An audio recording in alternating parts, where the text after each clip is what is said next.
I call to order this meeting of the King George County Board of Supervisors. I call to order the King George County School Board, and we'll begin with an invocation, and then Chris Miller will lead us in the pledge. Would you stand, please? Gracious Almighty God, I just pray that you will be with us this evening. I pray that you will bless this time that we're together as two boards. And Lord, we are here to serve the community and also you, Lord. So we ask for your presence and we ask for your blessing, Lord, and thank you that you are always by our side. Through Christ we pray.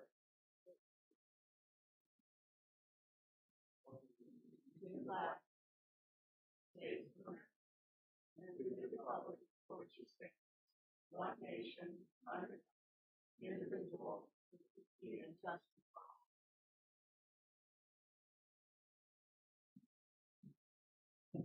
Thank you, Mr. Bush. Thank you, Mr. Miller. We will open the floor for public comment. If anyone would like to address either boards or both boards, please step up, provide your name, your address, and please try to limit your comments to 3 minutes and afford everyone an opportunity to speak. Hi, good evening. Anthony Stats, 9007 Clare Street. I first off want to send my thoughts and prayers to Supervisor Collins. I know he cannot be here tonight, and so I lift up him and wish him a speedy recovery. So going over, I have the school board's budget right in front of me. A lot of things stuck out to me as very interesting, and it's kind of a general question of explanation. The first thing, I'm under the Budget Builder Summary tab. General supplies for King George Middle School staying the same, elementary school staying the same, but the high school general supplies jumping up 43K. Find that very interesting as someone who just graduated. I don't see why it's jumping up so much and other schools are not. Another thing that kind of jumped out to me was textbooks. Elementary and secondary textbooks are jumping up 70K. We don't use textbooks. I can tell you, someone who just graduated, not one of my classes required a textbook. Not one of us used it. Secondly, I want to cover school safety. I know the school board has more officers. That's their plan. I know there's a debate on the kind of technicalities of that, but I've heard from multiple people over the last week and since the Nashville school shooting that this is something that is dire. I've heard it from high schoolers and mothers and fathers who are saying we need more officers. Something else I want to point out, if you've ever been in the high school and you look at a classroom door, right next to that door is glass. That glass is not bulletproof. It is a safety hazard if there was a school shooting, that is a easy accessible lane into a classroom. Sorry, it's very emotional. It is something that has impacted so many communities, and we've had scares here at Allure the past couple of years, and so a lot of people reached out, and it's a big concern.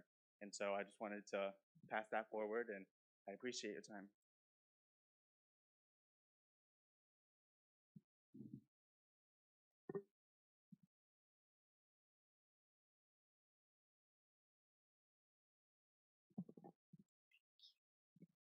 Hi, my name is Ana Maria Lobo. I live in Presidential Lakes.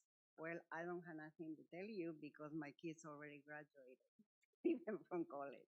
But I do have something to say to the Board of Supervisors. To Mrs. Annie Kapka and County Supervisors, I want to thank you for your job you are doing for the county.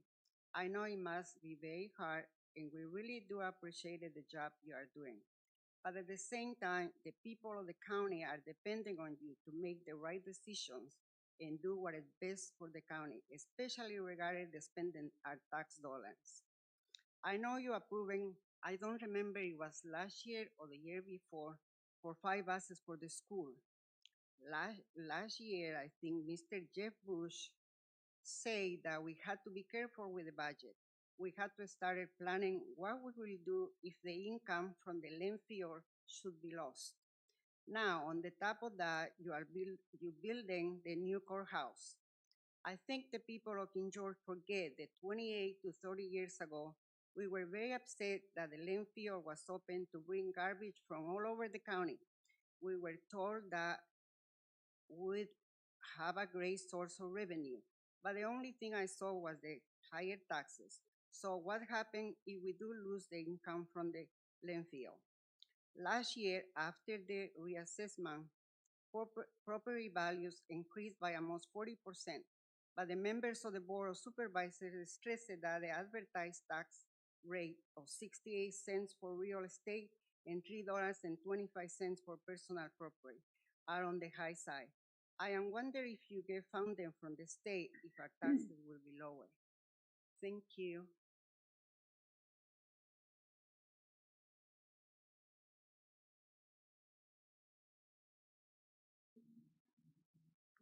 Mr. Dines, do we have anyone online? No, Mr. Chairman. Did anyone receive correspondence to be entered into the record? No. Oh. Ms. Kupka has something. I'll let her go first and then come back to you. Go ahead, Ms. Okay. Kupka. Thank you, Mr. Chair. I've received correspondence from two citizens. It's of similar sentiment, so I'll read one aloud and I'll enter them both into the record of the meeting. Dear board member, as you prepare for the joint meeting with the King George County School Board and the Board of Supervisors this week, I would like to call your attention to the absence of scoreboards at the King George Middle School baseball and softball fields. These scoreboards were purchased several years ago and are sitting in the former VOTEC building.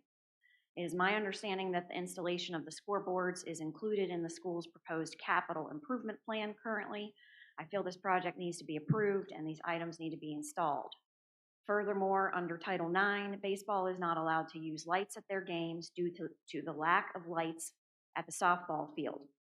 So both teams are left to end their games early or have players playing in unsafe dark conditions. I feel this is a disservice to our student athletes. They work year-round to prepare for their middle school season. Please press the county to have the RFP for athletic field lighting reissued forthwith so this project can move forward without further delay. Please consider my request during your budget meeting this week. And that was from Ashley Koch, the King George Middle School PTA president and a baseball parent. And the other email of similar sentiment is from Shannon Jernigan. Thank you, Mr. Chair. Thank you, Ms. Kupka. Mrs. Bender, did you have something? Yes, I do. This was supposed to be read last week, so I'm going to read this now. Said, Dear Ms. Binder, thank you for your representation. This will be brief because you are probably well aware, and I spoke to Mr. Bush yesterday, so this was a week ago.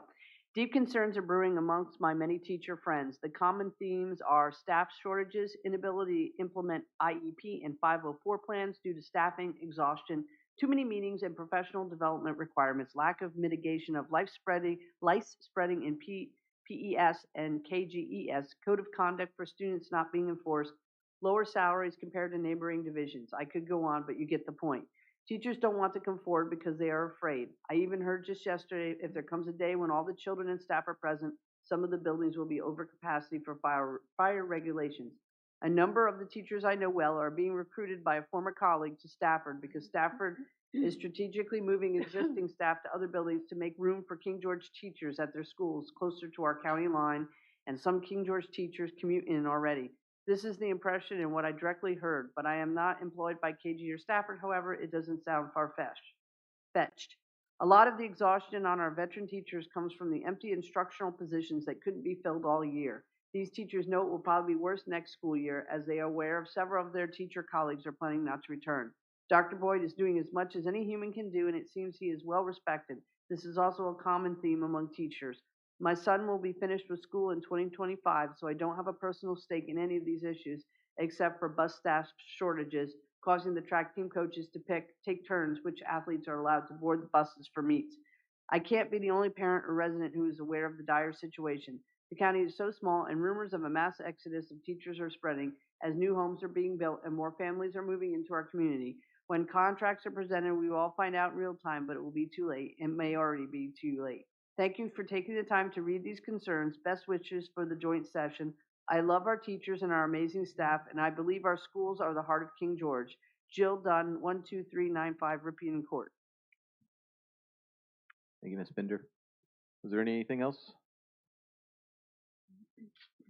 All right, then I'll close public comment. We will move on to the school's operating budget discussion. Dr. Boyd, did you want to provide Yes. Thank you, Chairman Granger. I don't mind kicking it off. First off, While I have the opportunity, thank you to the Board of Supervisors. On behalf of King George County Schools and the school board, we truly appreciate this opportunity to sit at the same table with you and discuss many of these challenges that we have in public education, not just in King George, but everywhere. But tonight we're talking about King George. So what I wanted to do to kick this off is just provide a brief update on where we've been in the last month. And then for our folks online and our folks in the community, prior to this meeting, I provided an opportunity for our Board of Supervisors members to come by and talk with me and also ask some questions. So I think you guys have a packet in front of you. Everybody should have a packet in front of you that goes through some of those questions. So I won't take long, but I'll briefly go through some of those questions. So it was about a month ago that that I presented our initial needs-based budget to the Board of Supervisors. And within that time, like I said, have had many good conversations with our board members, Board of Supervisors members. And a big part of this process, which I know many folks know, is the passage of a state budget. And as I said here today, we're still waiting for the passage of a state budget. So we do still, as my initial presentation highlighted, have three budgets, three draft budgets, the Senate budget, the delegate budget, and the governor's proposed budget that we're all working against. And all three of those different budgets really provide a different level of local need, local funding. And I probably can't say it better than the letter that Ms. Bender just read. Within that same amount of time, there's certainly some trepidation at the school, on the school level.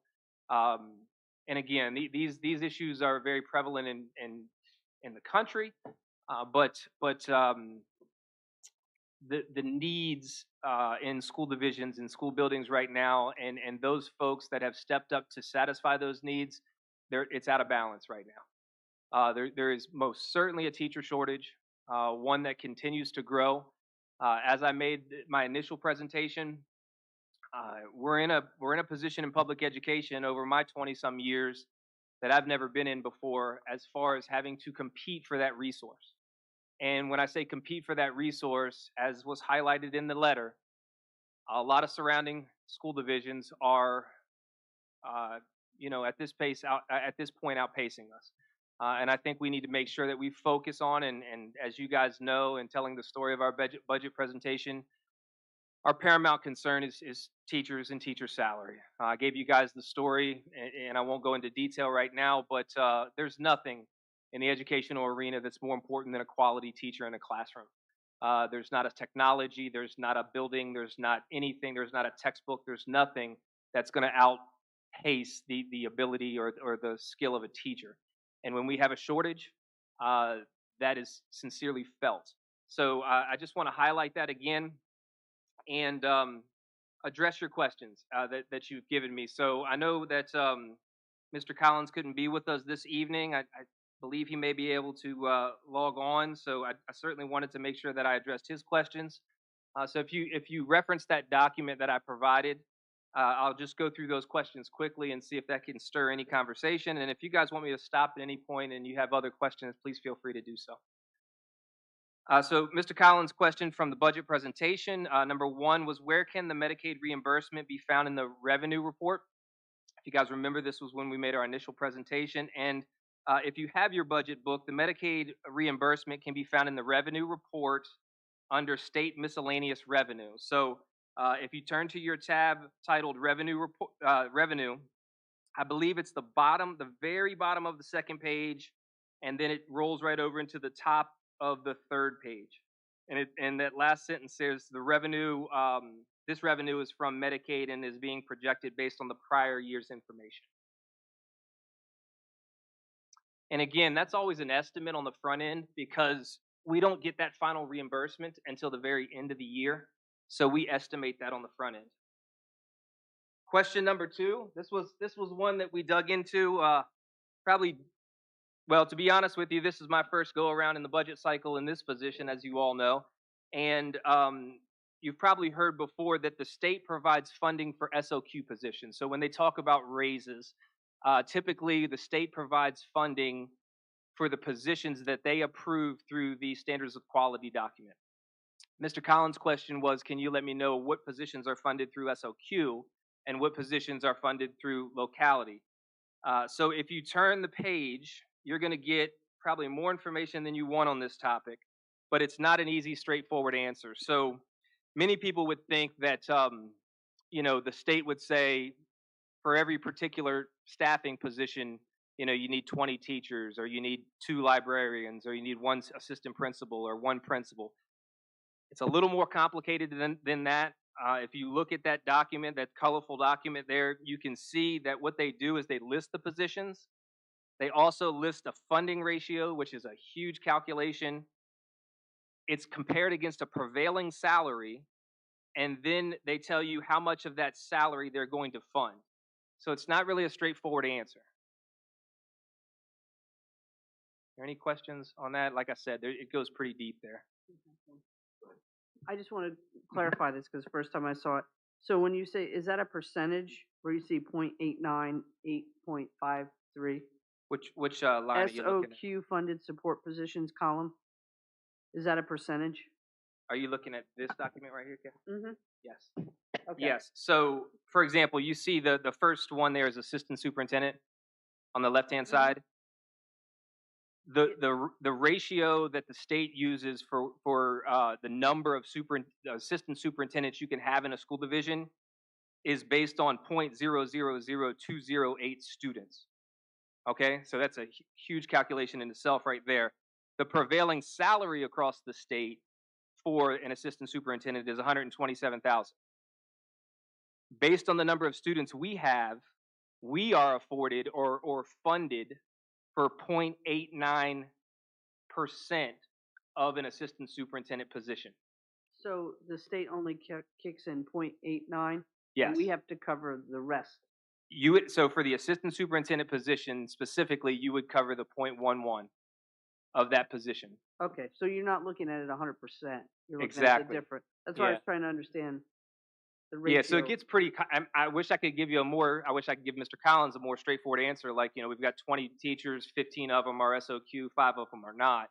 But you can see that it goes into really almost calculus as far as calculating the number. I was going to say you need a degree in calculus or statistics. Yeah, absolutely. Next questions. Let's see, I'm jumping down to Mr. Granger's questions. Can you break down the King George County teaching FTEs, that's full-time equivalent for those in the audience, teaching positions for the past 5 years, and the breakdown of King George County school staffing for the past 5 years? And you have that handout as well. It's in landscape, and it looks, okay, like that. It has a blue box at the top. It's called positions count. And what you'll see on the left-hand side of that is it goes back to the 2018-2019 school year. And we appreciate Ms. Yezerski helped and did a wonderful job on this. And honestly, when she explained it to me, it told a lot of really good stories. I mean, going back 5 years, it's what you can see is, first off, the number of full-time and the number of part-time employees for each of those years. You can obviously tell how many employees we grew by, and then you can tell what areas those employees satisfied. What you'll see is something that's very common across all school divisions. In the last, really not even 5 years, it goes well beyond 5 years, probably 10 to 15 years, the need for special education services has skyrocketed. So what you'll see in a lot of that is the need to satisfy the federal need to satisfy special education needs that are in the building. The other thing that I thought was pretty important to pick up on is if you look at the 21-22 school year, that's the year the 6th grade moved to King George Middle School. And with that need, obviously there were positions that weren't shared or weren't transferred from one elementary school to the middle school. So there was a big need or a spike that year in needing to add some additional positions. And I can stop there if you have any questions about that. You're good? Okay. All right. Second question there is, can you break down the increase to instruction by school? So again, what you'll see there in the table on the piece of paper is starting off with Potomac Elementary School, Uh, Going across, you've got all three elementary schools, King George Middle, King George High. Special education and gifted are pulled out and funded oftentimes differently. An interesting fact that we looked at with this is those numbers vary, and those numbers vary because there's a lot of factors that go into it. For example, if you have somebody at a particular school that's retiring on step 30, and then you intend to hire somebody, I think usually we estimate around step 7.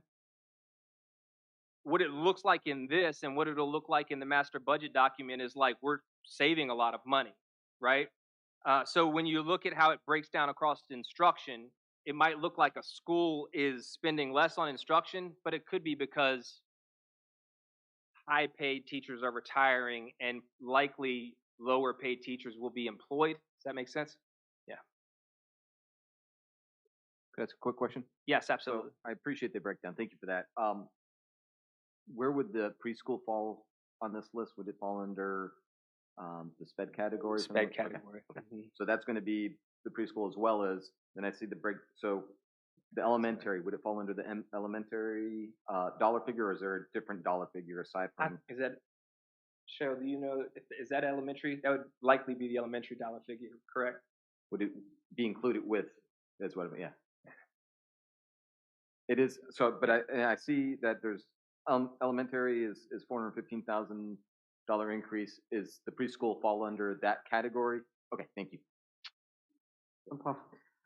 Is Head Start included under that too? Yeah, that's Okay. all three of the preschool programs. Mhm. Okay, I'm going to go quick through these and stop me if you want. In the Budget Builder summary, this is third question. In the Budget Builder summary and the Budget Builder detail, the report shows differences between fiscal year 22-23 approved and fiscal year 23-24 request. Is it possible to see the differences in the budget book for the instruction appropriation category? So yes, all right, we gave you guys that report. That's the expenditure detail report. The initial report you had in the budget document only had the requested year. So now what you can do is take the current year and compare it against that. Thank you. I really appreciate that. Yeah, absolutely. Yep. And then Ms. Kupka came by to talk to me about some of the questions she had, and I just wrote down those answers there. And her, I don't want to speak for you, but certainly Annie's concern was to take a look at some of the costs in the budget that had spiked. So please look into the cost increases for Google Enterprise, Network Referee, Power School Suite, and and trash disposal. So with the Google Workplace and Education Plus Enterprise, so this is heavily used in education now. Coming through COVID, this is Google Classroom. This is Google Meet for education. Both of those programs alone we use very heavily. The use of virtual meetings, the use of the Google Classroom components, as I mentioned, all of those things we use pretty heavily. Through COVID, Google provided that to school divisions across the country at an extremely discounted rate. And just like a good business does, now the bills do. So and we've grown to appreciate it. I think many school divisions are using the Google Suite right now to do a number of things as far as instruction is concerned. Network Referee is a classroom management software used by our educators. It assists with the monitoring of student activities while on the network. And the price increase there due to it being the first year, we used it partially last year, so the cost you're comparing it against was a partial cost. And we also, from what I understand, benefited from being part of a pilot agreement. So this being the second year of that program, and wanting to continue to use it now, we're paying the full cost of that. The Power School Suite. Power School is, again, across the state of Virginia, most school divisions are using Power School, and quite frankly, Power School has grown to do a number of things beyond student management. So it's our student management system, has all the student demographic information, all of the grades. If you're a parent, attendance it does. If you're a parent, you probably know about Parent Portal. It's the way that you communicate with your teachers. It's everywhere in education right now. So the Power School suite, as I understand it, was purchased with end of year fiscal year 22 money. So when you're looking at it in the budget right now, it looks like it's had a huge spike, but it's because the money in the 22 budget was used to purchase the Power School suite last year. Does that make sense? Okay. All right. And then the trash disposal was a question as well. And if you take a look at the back of the packet, I actually ended up acquiring more information about trash disposal than I ever wanted to know. But a couple things. So what the estimate is, what you'll see first off in the waste management and landscape view is the comparison between the fiscal year 21-22 trash pickup and then the fiscal year 22-23 trash pickup. And you can see that estimated total on the right-hand side is 57,000. So that's kind of what's estimated in the budget. We did get notice from the trash company that it was going to go up 4%, but it's much more than 4%. And digging a little deeper into that, they also charge fees for overage for when the dumpsters are extremely full, and there's certain times of the year in the school division where they get full. So that's part of that calculus as well. And then finally, before I turn it back over to the chairs, if you take a look at that last document, that last page, this is the Region 3 fiscal year 24 compensation benefits comparison. You see it's a big table, and on the left-hand side, what you'll see is every school division within Region 3, the fiscal year 24 salary, step, COLA proposal from each superintendent, and then the proposed starting salary in the next column, and then really anything that occurred or they see occurring with their healthcare premium on the right-hand side. And when I gave the initial presentation with the information I knew, if you guys remember, I was really kind of hoping that that our 7.1% salary increase for teachers was going to put us back up into a very competitive position in the region. As I think many of you know now, the state, the House of Delegates and the Senate proposed budgets took the state raise from 5% to 7%. So you can see what happened down the line there with most school divisions now recommending somewhere in the ballpark of a 7% increase and some very much more. So again, we're working our way through recruitment season right now. We're certainly hoping to retain as many teachers as we possibly can. Many of our employees have gone to recruitment fairs, and I can tell you that the general sentiment when they come back from the recruitment fairs up and down the eastern seaboard, from as far north as Buffalo, and we just came back from Philadelphia, and the general sentiment is that there are more employees or employers at these fairs than there are people seeking jobs. So the pipeline is in a difficult position right now.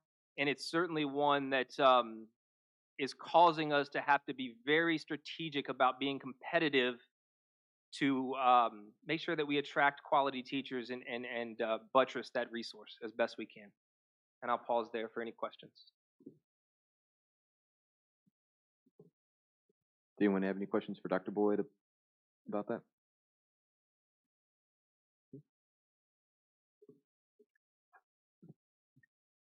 So, Dr. Boyd, you probably know this already. I just found out recently. I mean, we've had problems finding bus drivers, correct? Right. And I found out that someone delivering to 7-Eleven makes more than our bus driver, and you've had an employee leave to go to deliver and get $365 a day to deliver to 7-Eleven. So that is a concern for myself because what kind of level to match that? Yeah.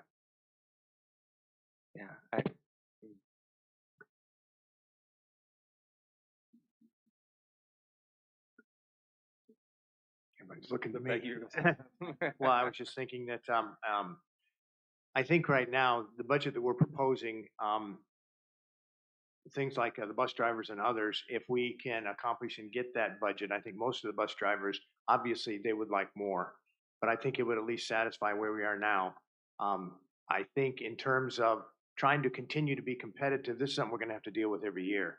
But if we don't deal with it this year, at least at the level that we're proposing, we are gonna be that much farther behind and we're gonna start losing bus drivers. So you're right. Again, that's correct. So I don't disagree with you, but we were trying to present a budget to you that we felt was, you know, the basic needs that we really have to have. Does that make any sense? You know, that makes, I just wanted to put it, Mhm. because it all Yeah. goes as a component. And we're aware of that, And yes. then the other thing I've heard too is, you know, the county does bi-weekly pay that, and you do monthly, right? Is there a look at maybe doing bi-weekly to help those that can't make ends meet doing monthly? Yeah, that's a good point. Yeah. That's, yeah, is that at your level or ours? That might be I guess, I don't know if that's. dynamite. I mean, I think payroll. that's a county level, Do you know? Ms. Bender. Can we ask Ms. Long? So the payroll function is handled by the county, and the payroll, because of the large number of employees, the payroll specialist that handles school payroll is busy the entire month working through timesheets, processing payroll, and then paying the vendors. And to add an additional pay period in there, one person probably is not going to be able to handle that. I just wanted to know, because when I heard that I could see where, especially Yeah. a younger person might struggle a little bit being able to pay their bills if it. Yeah, that's a Yeah, good point. not I a think bad that's- idea. Yeah, I think that's been discussed in previous years. I mean, it'd be great if we could do that.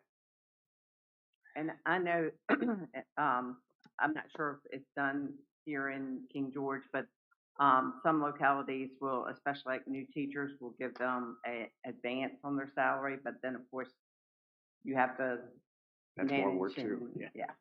That adds work too. Yeah, is it possible that we could, I guess it's a question for you guys, is it possible that we could look at that? I know that doesn't solve what we're doing today, but that is a very interesting point in the future that might be an incentive for some of the younger teachers. I know I've mentioned before that there's obviously other things besides salary that would attract people to stay.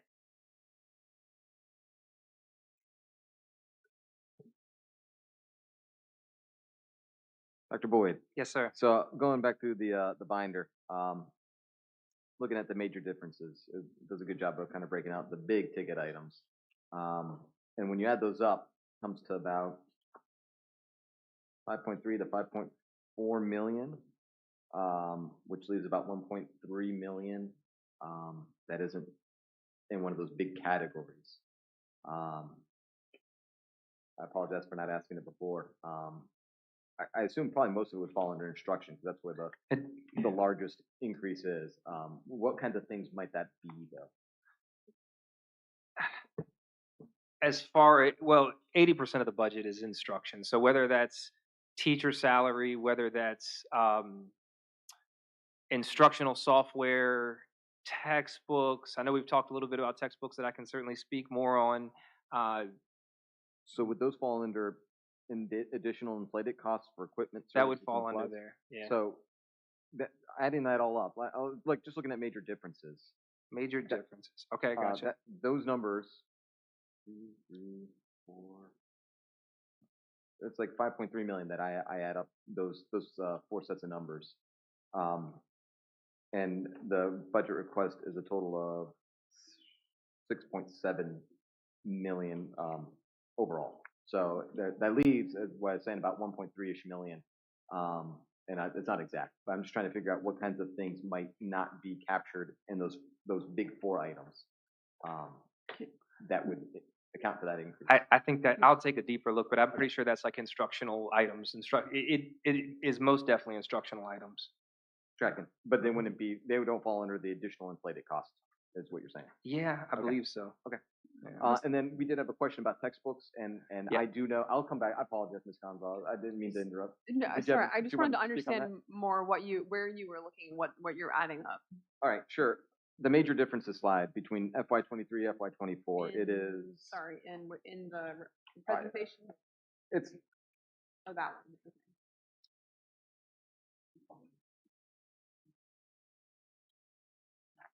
Okay, I can find that one. That's It's like the actually fourth or your- fifth last slide. Yep. It's fairly far at the back. Anyways, if you add those numbers up, I get about 5.3 to 5.4 million. So turn over to the budget increase by appropriation category, and that'll add up to that 6.7, right? No, that Yeah. does, and I get that. I'm just trying to understand, like looking at, I can grasp the idea of teacher and staff compensation. That's very concrete and Huge, understandable. yeah. Additional staffing as well, very easy for me to understand and grasp that idea, and health insurance premiums. Additional inflated costs for equipment. I mean, there's a lot of things there, and there's probably a lot of little things that kind of add up. And I'm just wondering, I almost feel like that should be the rest of it, and maybe I'm wrong, and obviously I am because it doesn't add up, and so I'm just trying to figure out where the other 1.4 kind of falls. What kind of categories? Where would it fall? Would it fall under So I think it falls. transportation? So like if you turn to that back budget increase Yeah. by that appropriation category, you'll see some of those other areas like administration, health and attendance, Okay. transportation, operations and maintenance, facilities, all of those, technology. But again, as you already mentioned, the lion's share of it is instruction. I mean, the 5.2. I would imagine. Yeah, I was just trying to capture that, what it might be. So I did hear as well, though, there was a question about books, Yes. and I will echo. I'll be honest. I don't know the last time I saw one of my children with a textbook, actually, which is unusual. It's certainly not the way I grew up. So there's a request for textbooks. Can you speak to that? Yeah, actually, that was a great conversation that came out of our budget advisory committee with Sergeant Major. So we went back and took a look at how much money we've spent on textbooks over the years. We've spent in past years as high as $1 million on textbooks in a single year. Many years average about $500,000. And the state has, without going into great detail and getting into the weeds, they have an adoption cycle. So, 1 year it may be, in fact, this year it's physical education. It may be English, maybe math, and we go through that adoption cycle. And without going into what all of that looks like, this year, our textbook line is about 10% of what it typically is after taking a look at that. And if you go deeper into that, what that is the replacement of some textbooks that are still being used. We did not adopt textbooks for physical education. We felt like we didn't need to, and we continue to think in the vein of we're using digital sources now. We are one-to-one. We have Chromebooks in every building. We're thinking in that vein. A lot of the textbook companies, though, because they are a profit-driven industry, they have clauses in their contracts that if you are able to access their online curriculum, you must purchase their textbook. Yeah, go figure, right? So, we're working through those phases right now. There's some disciplines that have worked their way, like physical education, almost out of the need for textbooks. Some are, like mathematics, is still very dependent upon them. Yeah. Thank you. I appreciate that clarification. I was going to add to that. Many years ago, I sat on it was Silver Burdett Ginn textbook there. No longer they merged with Pearson, but I was on that board, and the cost, and they were just beginning their online process of that, and it was the same thing even at the very beginning. Big discussion at the beginning: are we going to allow online access if they don't buy the book? And oh, absolutely. So it's part of the whole contract of when you buy those books that you get the online, and if you don't get it. So, and the cost is pretty, I just looked at the cost just now, the average cost, and you're talking about, per textbook, sometimes as much as, $180 to $220 a book. Now, obviously, we don't pay quite that much because we're buying so many, but it's a lot more than you might think. Mr. Chair, I was going back to your question inquiring about the breakout of those increases on that slide. Sure. So I would offer if you go to the budget builder, right, each of the sections, like, so for example, and Dr. Boyd, stop me if I'm off track here, right? But I think a lot, like, so for example, if the one that's like the additional inflated cost for equipment, services, supplies, the total cost, one method of not necessarily deriving that exact number, but looking at where the increases are, what's more expensive, what's less expensive than it was in years past. In the budget builder, right, like even if you flip to the first page, you can look at the technology section and see the difference for each of the line items, right? So like in some things, I mean, most have gone up, right? But some have gone down, right? So that would be like, hardware replacement, for example, is a delta of 161,000. So a lot of the detail, I think, is probably recalculated and derived out of those differences that are all called out per line item. And then in the top right, if you, going along with that same explanation, up in the top right-hand corner of each of those subcategories, you'll see that large total that adds up all in the red, there. So that's a good point. I mean, to be able to navigate through this, that first section you have there, that budget bill, I think we titled it Budget Builder Summary. That is a summary page of everything that's in that detailed. I mean, it goes into great detail. So almost down to the program, down to the dollar amount. You can dig into that to see. And what you'll find there is, unfortunately, just like it is with our own personal home budgets right now and grocery costs, a lot of things are coming in higher than they did last year. So that's a common theme throughout the document. Thank you. Yes, sir.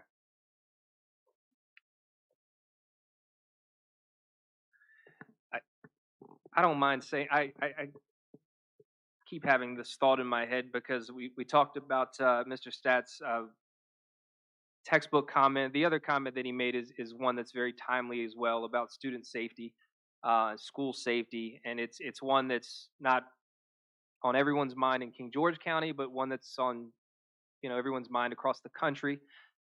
And it's important to put that in the context of what we're talking about as far as our needs in this budget. One analogy that continues to come to mind for me, and I spoke with David about it this morning, is if you God bless, ever had the need to go to a hospital and you walk in the door and you find out there's no doctors, but you're in need, the outcome might not be that favorable.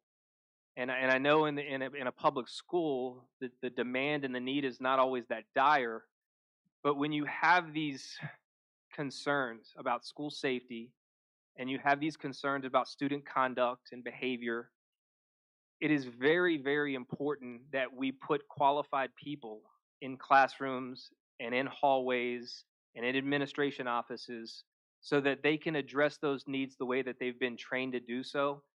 God bless the people that have shown up every day to substitute and do the work that they've done. Sergeant Major, again, is one of those. And a lot of people in the community have shown up, and our sub list right now is nice. It's very good because there's a lot of people in this community that have come out to do those jobs, but there's tons and tons of substitutes. I usually start my day at either the early in the morning, about 7 o'clock, at either the middle school or high school. And if you're in the office there, you see the substitutes rolling in to sign in and get their assignment. And there is more substitutes coming in the buildings than there's ever been. There's short-term substitutes, obviously because of what Mrs. Bender expressed in her email. Those teachers that are there having to hold the line, so they're in need of taking days off. And then there's a ton of long-term substitutes. One thing I would say about this profession and being in it for 20 some years is that most educators will hold the line as long as they can. They will do everything they possibly can because that's what we're trained to do. That's what we're instructed to do. We are taught to meet a child at the door and bring them to where we want them to be, differentiate our instruction, provide nourishment. We're taught to do all of those things. So we consider it our responsibility to do so. And what you have right now in many public schools, including King George County schools, is people bending over backwards to try to meet those needs. And as the supply of teachers is running short, and at the same time, the demand that is being put on them, whether it has to do with school safety or student conduct or just the instruction, increases, it's creating a very challenging environment. And I can't stress enough the importance in this budget process for us to prioritize our ability to attract and retain qualified educators for the classroom. Thank you, Dr. Boyd. Do we have any other questions? Mr. Granger, may I add Yes, ma'am. an additional comment? Dr. Boyd's done a great job of laying out what we're doing to try to attract. We're also, you need to know that we're not just trying to attract from outside the county. It's so exciting to see our growth. We have a teacher education program. We are preparing our own students to come into the classroom, to go and get their experience, get their education, and come back. I talked with a young woman this afternoon and connected her with Ms. Yuzerski, one of our own graduates from some years back, who is eager and excited to stay here in the county and teach. And she's very skilled. She has needed support.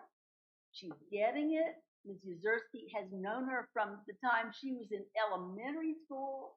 That's the kind of community that we want to support. We certainly need to recruit from Philadelphia and Buffalo and South Carolina and wherever, Zimbabwe, wherever we can pull teachers from. But the point is that we want them to come here and stay. We want them to make King George their home.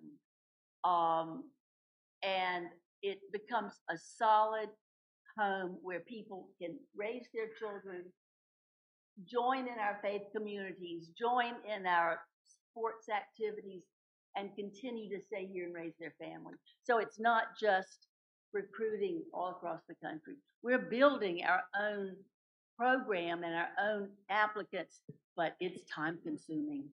And they have to be able to fend off Spotsylvania and Stafford and Prince William, who are all already recruiting this young lady who's trying to stay in King George. Thank you, Ms. Hawk. Ms. Gonzalez, did you have something you want to share? Oh, I was pondering a thought I hadn't, just at a very, I would say, macro level, right? I know it's a lot of numbers and there are a lot of questions about why this particular line item costs more or less or this or that, and all of, it's hard. I think Dr. Boyd has done an excellent job this year of trying to paint a picture of where the money needs to go, where the emphasis is placed based on like our strategic plan that was involved. I know many of you were involved as stakeholders as the input process, right? And like the community and the staff have indicated, right, that investing in our teachers is something that the community cares a lot about. And so to Dr. Boyd's point about, there's nothing more important in the success of our schools than the investment in teachers.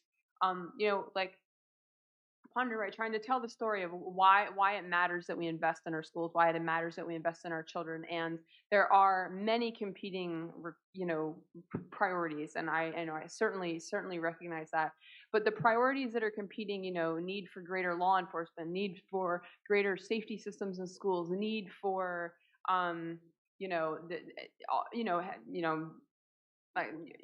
the new courthouse, all these sorts of things, right? So if we, and they're always going to be competing priorities if you live in a society with humans, right, where these are factors that you can't get away from, but you can reduce the need for a lot of those services, right? You reduce the costs of your regional jails, you reduce the costs of your investment in law enforcement if you do things like invest in your students and in the future of your community, because you raise productive citizens who graduate and are engaged in their community, and they don't graduate and turn to like substance abuse things, right? Or something, I was like pondering, I know a lot of the discussion about the Pyramid Health Clinic that's going in, and the kind of the controversy that's provoked. And like I think organizations, facilities such as that, right, their businesses, they're looking around, they want to go to communities where they believe they're going to be profitable, right? And so they looked at King George and thought perhaps that this was, right, that there may be substance abuse, alcohol, with like a need for it in this community. So we don't want to hear that, right? So a good, if we invest in our students, 20 years from now, there's probably a lower incident of that because we have invested in our students, so they become meaningful citizens and they don't turn to those things, right? And so you end up with fewer, it's, maybe we don't have, I have children in the school, we don't all have children in the school, so why do we, it's easy, I think, perhaps to get caught up in the, how things have changed, right? But, many of us probably benefited from public education when we were students, and we probably didn't see teachers rolling out because they were burnt out because of all the added stresses. And so there's a lot that's changed, right? We see tighter budgets across many elements of society because things get more expensive.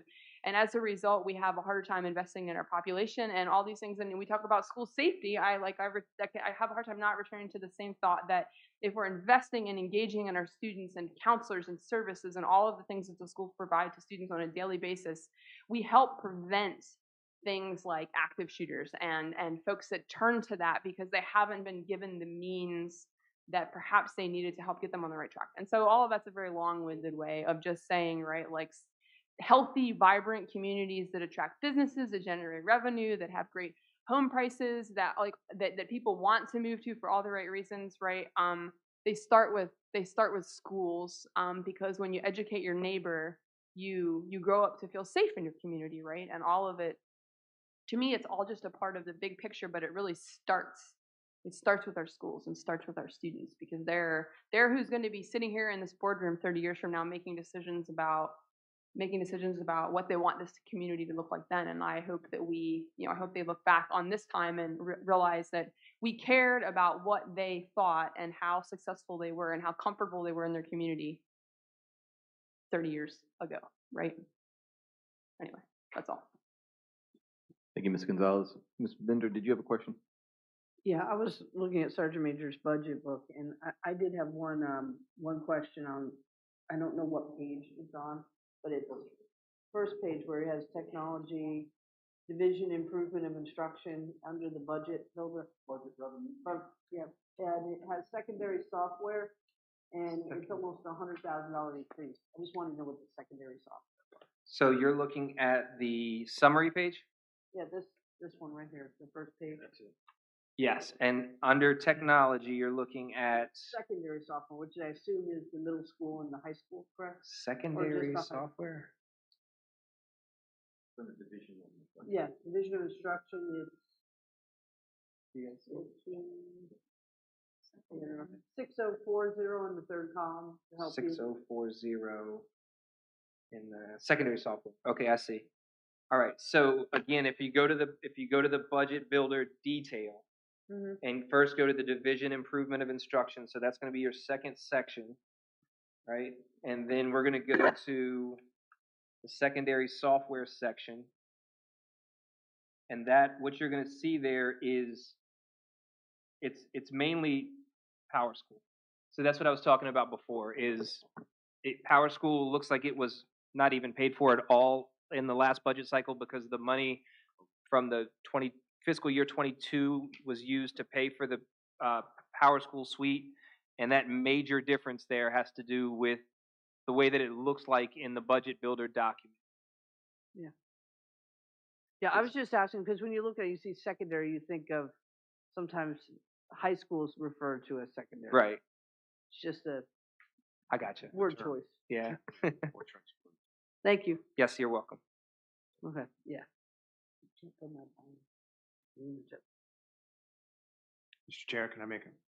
Mr. Bush. Just, as I was listening, just a couple of things that Ms. Hoover and I have been visiting some of the schools. We visited the high school and talked to teachers, visited the middle school and so on. And one of the things that we commonly hear, especially talking to teachers that have been here for a while, is that they love what they're doing and they love to be here. But there's and they're not going to go just because there's a small difference in salary. But they do need to survive. We had one that said, I don't even know if I'm going to be able to continue house payments unless I get a certain level. Now that may be an individual issue, but this was an experienced teacher. And so I guess I don't want to give the impression here or even to the public that our teachers are just waiting until they can get a better salary and then they're going to go to a neighboring county, because we have not seen that when we visited with the teachers that have experience that are here. So I just think that that's a valuable thing. Also,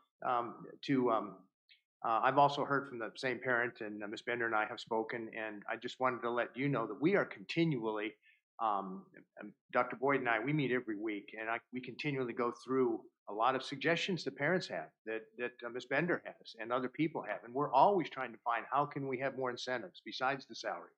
And so I just want everybody to know that we are continuing to look at that. Now, we can't just simply make an instant change, and a lot of times there's a lot of other information that people are not aware of. It's just like in the security thing and some recent things that have happened. Sometimes there's knee-jerk reactions of why can't we do this or that? Well, sometimes there's laws involved, and sometimes there's Virginia code and recommendations and other things that the general population is not aware of. But we're always looking at ways that we can make changes, and even things that maybe we haven't thought of before, like this thing about being paid twice a month. I know it's been talked about in the past, but that's an interesting. And there's a lot of other things too that you and I talked about, Ms. Bender. And I just want everybody to know we are continually looking at those. That's all. Thank you. Thank you, Mr. Bush. Does anyone else have any questions? Okay, I appreciate it. I also appreciate all the extra data you provided. I know as for some of it, so I will go through it as well. And I might have further questions. I'll reach out to you if I do. I hope you do, and I appreciate the questions. Again, this is month 3 for me officially in this job, and your questions and your set of eyes and looking over, it's for the betterment of our community and for the betterment of the children in this community. So any questions you have and as much analysis as you want to go into and reach out to me about, I'm more than happy and inviting for. So thank you. Can I say one more thing, Mr. Chair? Go ahead, Mr. Bush. Just want to say that the questions that you guys had and what's going on here this evening, I really appreciate that they're literally questions to try to get a better explanation of things, rather than simply trying to tell Dr. Boyd or us, the board members, what we should or should not do. I just appreciate that kind of attitude, as you want to just know explanations of why things are like they are and why they cost so much. And I appreciate that. That's an attitude I think all of us need to have, is how can we make this better? And questions as to why we need to spend that much money, but not necessarily saying, hey, we need to make changes. Because we as a school board and the superintendent and this whole needs-based budget, we have really presented a budget that we feel truly is needs-based. And it's like, and obviously we're hoping and praying that we will get that. But, if you were to come back and say, well, we're not sure whether we can or not, I appreciate the fact that you let us make those decisions and ask questions, but then letting us make those decisions rather than simply saying, well, you need to make a change here or there or not do teacher salaries. So the attitude of the Board of Supervisors, thank you for the attitude, because all you want to do is you want to know some explanations of some things, and that is an excellent attitude. And I think it's showing the community that we're all working together. Thank you. Thank you, Mr. Bush. Yes, I agree. I will say I certainly can't promise that you're going to get your request. I know. But at the end of the day, it is better understanding so we can make an informed decision. And so, Mr. Rules. Yes, as my colleagues in the school board know, I did get to attend a school board summit beginning of March. And I think one of the most valuable things that I saw there and is most applicable right now was a panel on how to do the budget for schools. And the best part about that is that they actually on that panel had both a former board supervisor member and then 2 school board members on there. So you got to see kind of the discussion back and forth, the tension between the two, because we're all on the same side here looking for King George. But obviously there's a natural tension because at the end of the day, you all have to balance the budget, raise taxes, whatever. But just trying to figure out how to do that as collaboratively as possible is important. And so I'm wondering, well, I know one change we made this year was to start that budget committee. So I'm wondering how valuable you found that, and whether there's other kinds of initiatives like that that you think we possibly need to make sure that we're spending as wisely as possible in education. So I did like the fact that we had the advisory committee. I know Ms. Binder was the one who served on it, but I think anytime you can broaden the view as you're making recommendations and decisions, it's always a value. I certainly don't think when it's the 5 of us as board members up there that we can think of everything. So I certainly appreciate when citizens come out, and so I think there's value in broadening that view. So yes, I would say let's continue that. I don't know have any other suggestions off the top of my head. I apologize. I don't know if my colleagues have something that they think, oh, I know I have a great idea what we could do. But if you do, I will certainly let you speak now. I don't know if this is exactly, but this is something I've talked to Dr. Boyd and other school board members and this is countywide. Mr. Miller knows, making sure we have a maintenance plan and a path to prioritize and tell us what our needs are. And I'm just going to give an example for the public out there. You have a roof on a school building, it lasts 20 years. Map it out so that the county could put aside money and so it's not dropped on us at the wrong. But I also bring this up, being that I now am at the middle school every day. I do see needs that we need to address because we shouldn't always be so short-sighted, and we should think of the long term and make sure we maintain our facilities so that the kids and the parents feel proud about their student going to the facility. And at all of our schools, we need to do a better job of the outside and the inside and have a plan on how we tackle it and stay with it. And that's why I've been a bear about it is if it's locked in stone and we vote on it, we have to follow it. And we should do that. Yeah, we've actually talked a lot about that. And I know the county requires a 5-year CIP. We're actually going to probably use that same model and go in the school division 15, 20 years out.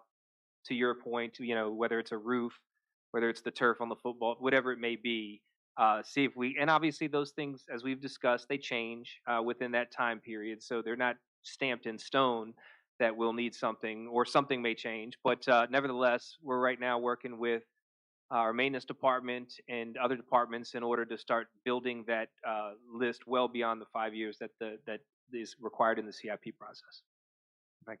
And just to add on, Mr. Bush, just to the end is also too to make sure, and this was one thing that was very successful, I think, with the courthouse, is when we have a building or design that we involve everyone in the process that is actually going to be an end user, and it showed in the courthouse, stop the change orders. So, and it also makes the employees feel that they're part of something. And I've heard from some old, long-time teachers that are since retired that the original middle school that was basically they were involved in the process. Unfortunately, the gas oil crisis happened, and it is what it is in the 70s. But that was really interesting to hear from somebody who was a teacher at that time that they were even involved in the process.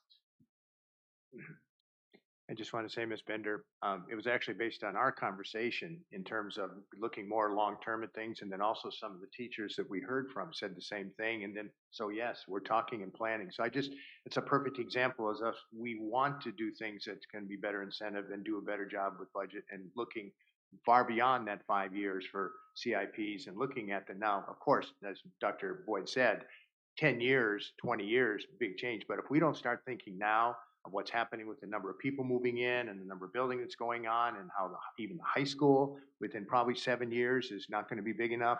Now that's not within the 5-year plan, but we have to be looking farther. And that came a lot from conversation with you, Ms. Bender, so thank you. Okay. I think we've at least, at this point, unless anyone would like to address anything else, I think we've wrapped up the operating budget discussion. I do know we have a line item here to discuss the construction of a preschool.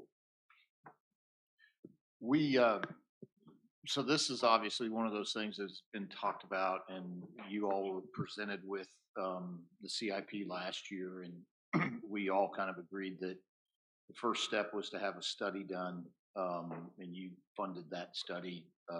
Dr. Boyd worked with our county engineer, Mr. Cusenberry, and Mosley Architects was involved in it, and they came back with a preliminary number, which is quite big, and I think that we wanted to just kind of get it in front of everybody. Your CIP is being presented on Tuesday to the 11th to the Planning Commission. It's a public hearing, and then it'll come to you. And so we wanted to just kind of get this out there. It needs to be understood. I think that if you looked at major facility needs for the schools, it's the preschool and then the development, long-term planning for a 4th elementary school, I think is how Dr. Boyd has indicated. And so I think that both myself and Dr. Boyd, Derek Messler, went and met with Davenport and Associates, and they kind of, giving us some strategies on some things. I think we're looking at some things in the 27, 28 timeframe. But I do think we need to get the information out, and so I think Dr. Boyd was going to do a little presentation on it. I believe he has presented that to his board as well, and so they're aware of it, and so I think that was what we were hoping just to do. I know that you can't make any decisions, but it's just kind of get this information to you so you can start tracking this.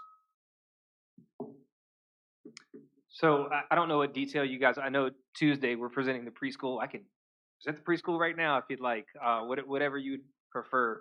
I can tell you that I'll just give you a brief overview, and then if there's any questions, then I can certainly elaborate to a greater detail if need be. So again, we worked with Mosley Architects. They did a wonderful job. As Ms. Bender was pointing out, they started off by coming in, speaking to our instructional staff, speaking to the school leadership, looking at the programmatic needs of the preschool, and really built off of that plan that we currently have in place. What Mosley did was they took basically a list of the instructional spaces we would need: classroom spaces, multi-purpose spaces, cafeteria, gymnasium, office space, and then consulted.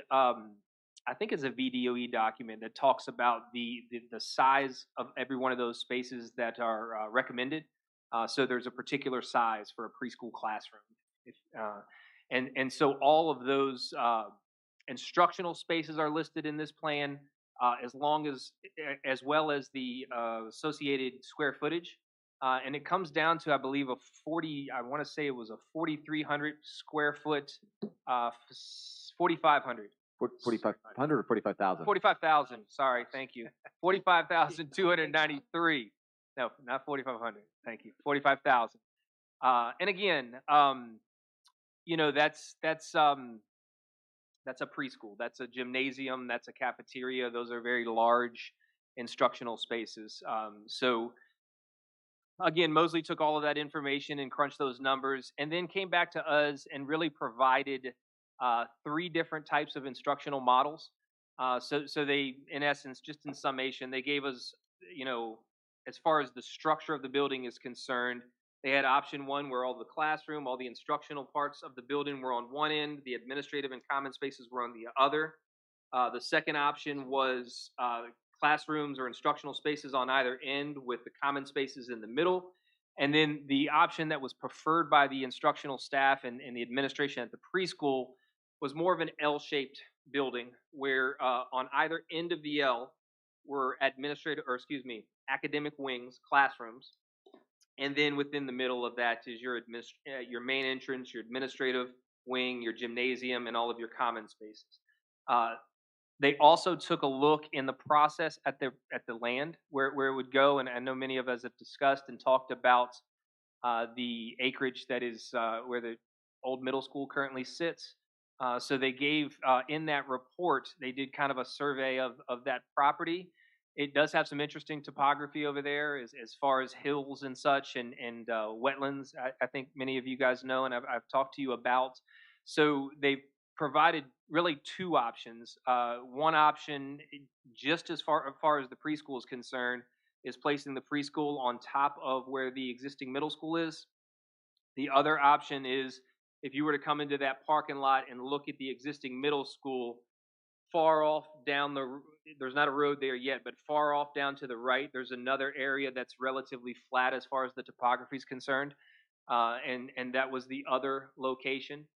It was, depending on, and again, I've spoken with many of you individually. Obviously, if you've ever been over to the current preschool, the need is grand. With that same conversation and looking at enrollment numbers, we certainly understand that we are in need and will very shortly be in dire need of a 4th elementary school. So I spoke to Mosley.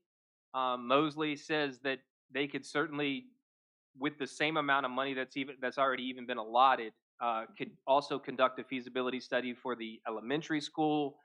I don't know what direction we want to go in. Right now, we have a feasibility study complete for the preschool, with an option to take a look at that 4th elementary school on that property if possible. The option and the placement of the school right now, according to Mosley's estimate today, is $27 million. Does that include you said that's actually would take care of if we're going on the same site as the current middle school, that would include demo and everything? I don't think it includes demo and everything. No. Okay. Would you be able to provide, so you said there were a couple different layouts. Was there a cost difference between the different layouts, or were they essentially identical? The difference is a little less than $1 million between the different options. So there was an option 1 cost, an option 2 cost, that were offered in the final analysis. Would it be possible for that all that information to be provided to the board so we could just Absolutely. review it to have information? Yes. I appreciate it. Thank you. Yeah, Does absolutely. anyone have any? I know obviously we're not making a decision tonight, and we're looking. It's not even necessarily going to be this year that we would start construction. I have seen preschool, and it is a need. I would also be interested in knowing, though, looking at the layout and the requests, knowing the number of classrooms that are currently provided by the preschool, and then just seeing like the counterpart to the building and just trying to better understand the analogs across or the comparisons I'll be across. happy to, as soon as we're finished, I'll share this whole report with you. And would you like me to explain the number of classrooms and stuff now, or just Nope. get that? Okay, gotcha. It's All right. we don't need to belabor it too much tonight. Like I said, we are not actually making a decision. I appreciate just the heads up.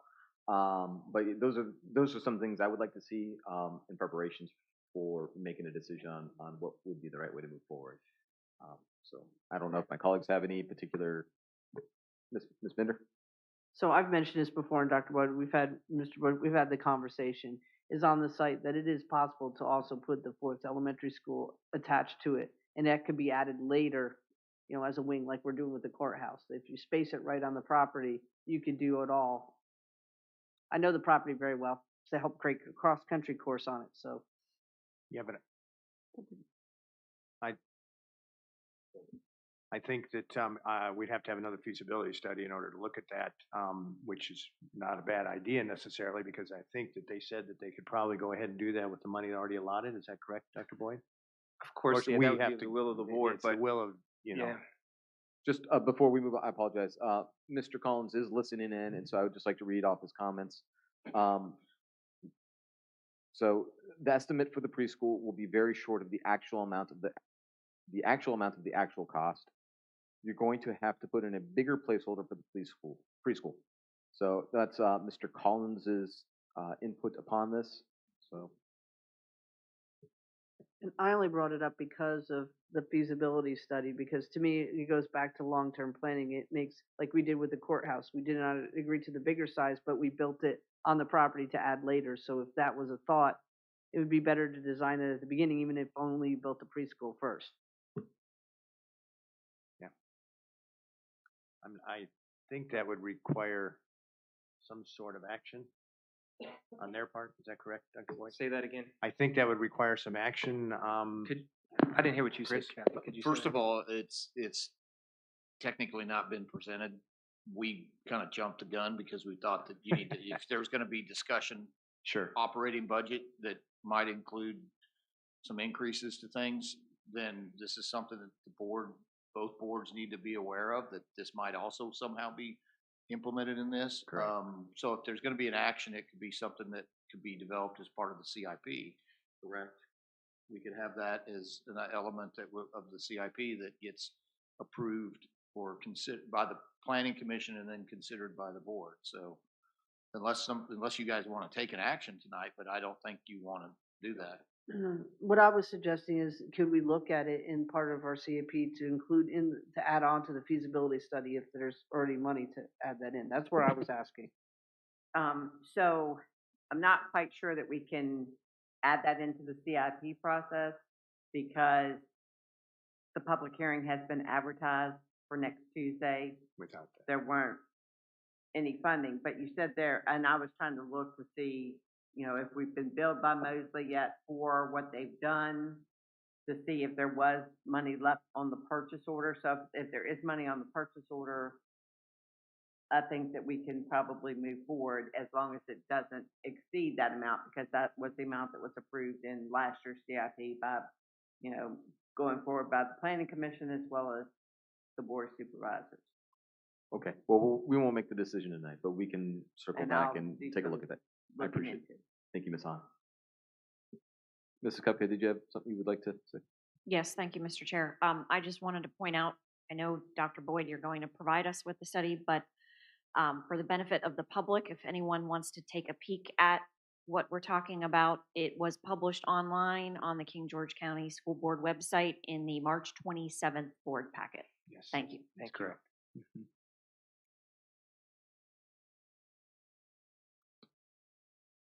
Anyone else have any questions for Dr. Boyd or the school board?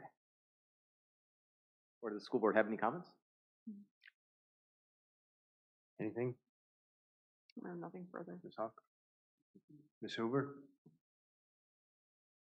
No, I think we're fine. Okay, so I know the Board of Supervisors has one more item of discussion about outside agencies, which does not really impact the school board. So if you would like to adjourn, we can certainly take a recess and let. So you're suggesting we would adjourn and we could leave and you would continue? Correct. All right. School board members, do I have a motion to adjourn? I move that we adjourn the King George County School Board meeting adjourned. Second? Somebody? I second. All right. Seconded by Ms. Gonzalez. All those in favor signify by saying aye. Aye. School chair votes aye. We are adjourned. Thank you. All right, we'll take a 5-minute recess real quick, and then we'll come back. We'll let the school board pack up, and then we'll finish up with the discussion on the outside agencies.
back from recess, and we will have our last discussion item, outside agencies, funding amounts to include for final budget. So I will open it up. Do any of my colleagues have any recommendations? Obviously, the ones that are highlighted at the bottom are the ones that are required, so I feel like those are fairly easy. But in regards to the ones that are not required, and last year we funded the Disability Resource Center, Empower House, the Fredericksburg Regional Food Bank, the Lloyd F. Moss Free Clinic, and the Rappahannock Council Against I'm sorry, no, not Thurman Brisbane Homeless Shelter. I apologize for misaligning my eyes. Those were ones that we did fund last year. So I'll ask my colleagues: Are you amenable to continuing funding those outside agencies that we have approved in the past? And I'll obviously the citizen advisors as well. If you have any input or insights that you would like to provide, please feel free as well.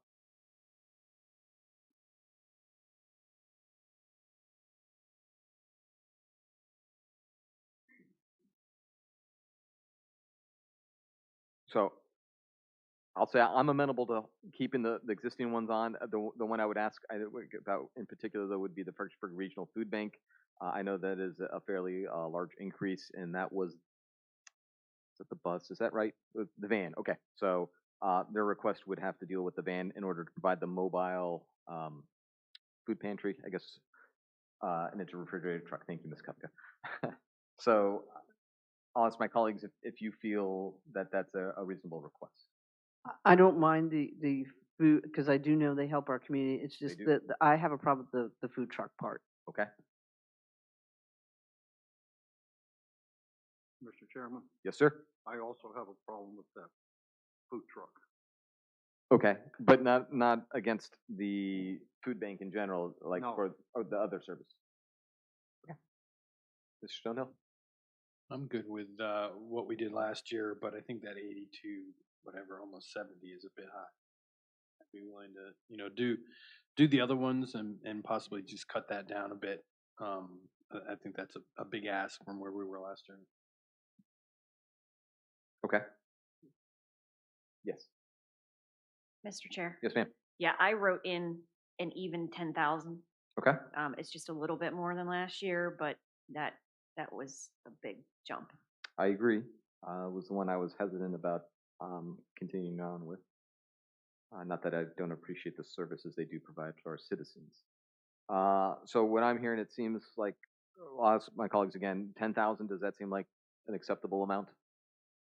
Vendor? Okay. And then, is everyone else, I think Mr. Stonesell said he was amenable to the rest of them. Yeah, I'm good with the rest of them. Okay, Ms. Kupka? The ones that we had approved last year, I mean, at least. Yes, Mr. Chair, and if I could just make a comment. Sure. The Bay Consortium Workforce Development Board. Yes, ma'am. We haven't been funding that, and that typically, anytime I've received emails from them in the past asking for funding, and I've been sending those to Mr. Minor to see, and the last couple years, the Economic Development Authority has been funding that. So if that's still an outstanding ask, could we have that sent to Mr. Minor to see if his Economic Development Authority would be willing to fund it once again this year? Mr. Miller, could you make sure that Mr. Minor gets that request? Thank you, sir. Thank you, Mr. Chair. Thank you. Anyone else? Okay, so what I'm hearing is, and were there any other additions that someone felt would be of value to our community? Mr. Chair. I apologize. Yes, ma'am. So are you asking about the things that we were not funded last year? Is that what we're talking about? Talk out of turn. Anything you want to bring up. Okay. I am open if you would like to discuss. I apologize if I missed your hand. I didn't mean to. So, but I was at this moment referring to the line items that were not adopted last year, but are being requested this year. Okay, so I have a question. The Fredericksburg SPCA. I heard a rumor, and I apologize, I have not looked into this myself, but is it true that the King George Animal Shelter in the past was a no-kill shelter, and they recently have changed that because of overcrowding? Is that a true statement, or does anybody know? Mr. Chair, I can speak to that because I myself had a conversation with the sheriff Mhm. regarding that and animal control and the shelter report to him. So my understanding is that, yes, they did, and based on public outcry, they went ahead and suspended euthanasias.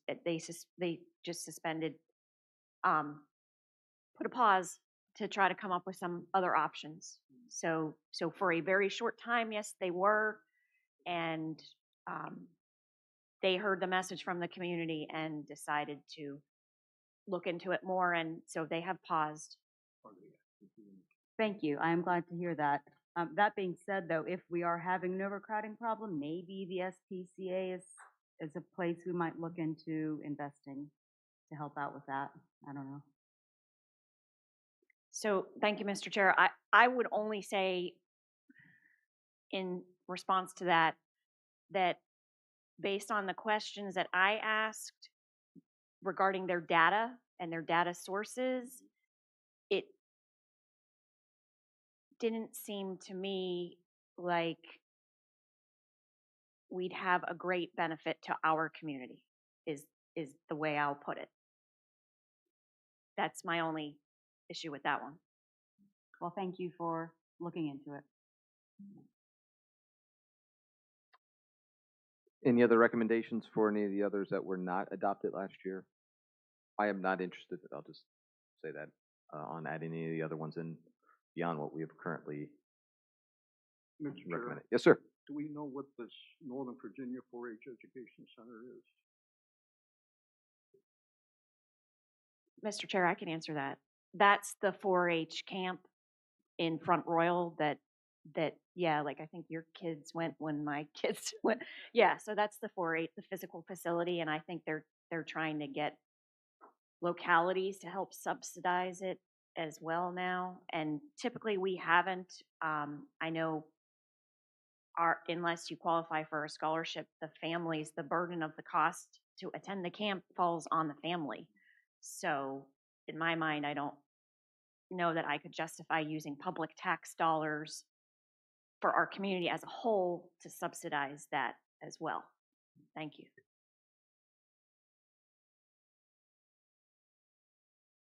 Okay. So then what I'm seeing is so is everyone fine with the requests that were asked of the others? None of them were extreme increases, but they all did go up to some small degree at least. The only question I had for Ms. Hahn was, Sure. with what we added in, what's the total cost then? For all the agencies?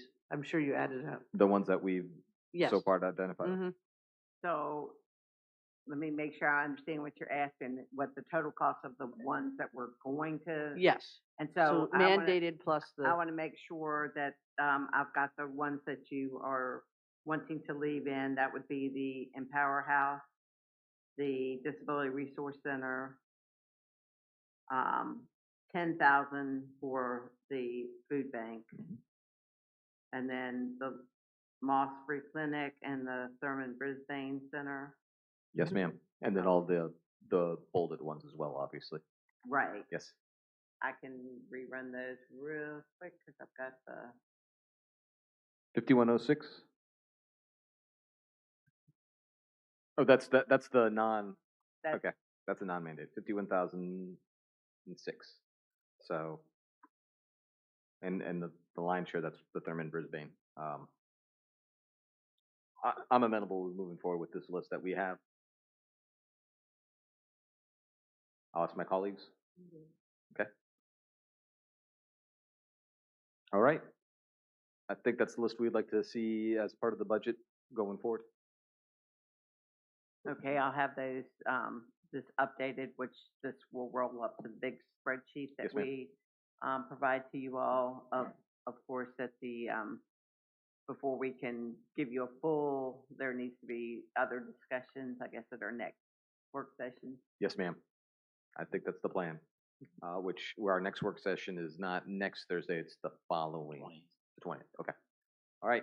Was there any other business to bring before the board this evening? Then I would be willing to entertain a motion to adjourn if anyone would like to make one. Mr. Chair. Oh, hang on. Yes, sir. At our last meeting, we talked about, having, department heads here. Mr. Collins, I think, brought up having, department heads here for this next meeting. Is that going to happen? That's still the plan, yes. It was the department heads who had an increase of, I think he requested 20% or more. That's I think correct. it was 15%. I was I thinking heard 15. 20. Okay. I heard 20. And that's what I've requested, anyone with 20% or greater. We did remove the magistrate, so I've discussed it with all my colleagues. It was over 20%, but it is a very small line item. It was a couple $1,000s total. Yes, and it one had of to- them is their copier went up by $37. Their copier lease was up, and to get comparable, it went up $37 a month, which caused that. And then we now have two magistrates sharing the same space, and they did request a new chair for $300. We also talked, or is what we're gonna get the next time, is that gonna give us the percentage of salary increase? For example, what is community development going up? Are they going up 10% from last year, 11% from last year? Is that gonna be there? So the information you received, I don't believe anything at this point includes anything about salaries, except for, I guess, fire and rescue and sheriffs, right? But the general Yes, does not have but it. what community development, it does, well, I that's just use those as an example. but they are one of the departments that has requested a new position. Right. And so the new positions are included in that until decisions are made by the board as to approving a position or not approving it. If it's not approved for any of the departments that have requested it, we'll remove it at that time. Yes, but don't some of the departments, haven't they put in for like a salary increase? So, generally, salary increases, we have a pot that we put in for countywide. Now, there were some, I think. The fire and rescue and Yeah. sheriff is under a different system. Yeah, the fire and rescue and the sheriff's office, they're under a step plan. Right, yes. So those increases were included in there. At times, department heads will request salary increases, but one of the things that the county is doing, currently that was in last year's budget was a salary survey, and that is gonna be getting underway in the month of May, when about, 4 months? So is there anybody that can tell us what the average increase is gonna be for employees? Well, one of the things that we were planning on, if we were staying on course, was to have that discussion tonight, but everything's kind of been pushed back. So we do have a plan to have for you a recommendation of what we're recommending for the general county employees. That'll be at the next meeting, in addition to the information for the departments that are 20% or more. So we'll break that down for you in terms of what our proposal is in terms of salary increases. Well, I won't be able to make the 18th meeting, so I've got a couple of questions if I can ask. It's gonna be on the 20th. I won't be able to make Oh, the okay. 20th meeting, so, can I ask some questions before that time? Absolutely, you can forward them to me or Miss Hahn, and we'll answer them or provide them. I went through every sheet that was here that you gave us, and there's a lot of stuff in there about over $20,000 for uniform apparel. And I can, one department asked for $5,000 for uniform apparel. And if that's for their workers climbing around in basements and underneath houses and all this, I can understand that. But if it's to wear King George County apparel, I can't quite understand taxpayers wanting to pay for that. If you can specify the department, you don't have to do it here, but if you want to give me that as a question, or Sure, if you it's want to here. pass it to your particular, Okay. supervisor that then get that information, because there are uniforms that obviously our employees wear and, that have to wear a uniform. Well, and I understand that. Right. If you're gonna crawl around in a basement or crawl around under a house, you're gonna get your, you know, clothes torn or whatever, but if you're gonna sit in the office and wear a King George County logo, Yeah, I don't know that that's what it would be reflective of, but we'll take a look at that, definitely. Well, I know the Board of Supervisors, if I read this correctly, you've got a $500 uniform apparel. I'm just saying, it's there. I mean, you know, it's there.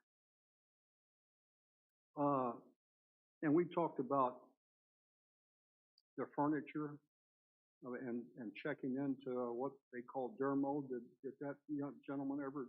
We've that never stuff? received the information. Actually, yes, I did. Oh, you did? Okay, Yes, good. Mr. Stonehill, forwarded that information to me. I have provided that information to our procurement manager.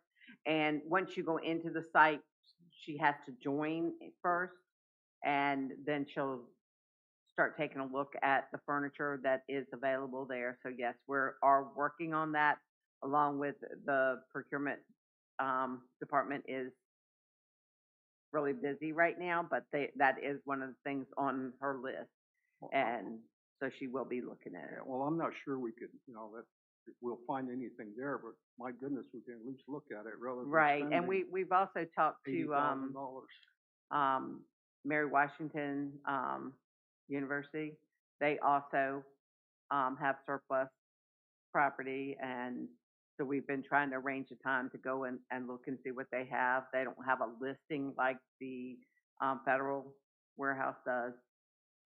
But, so those are some of the things that finance and the procurement manager, the procurement section of finance is looking into. Thank you.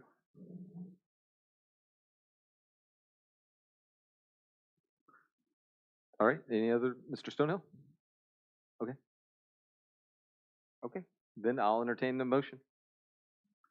I move to adjourn till Wednesday, April 18th at 6:30, here in the boardroom. Second. We have a motion probably seconded. Any discussion? All in favor, say aye. Aye. Aye. Aye. Any opposed, chair votes aye. Motion carries. We're adjourned.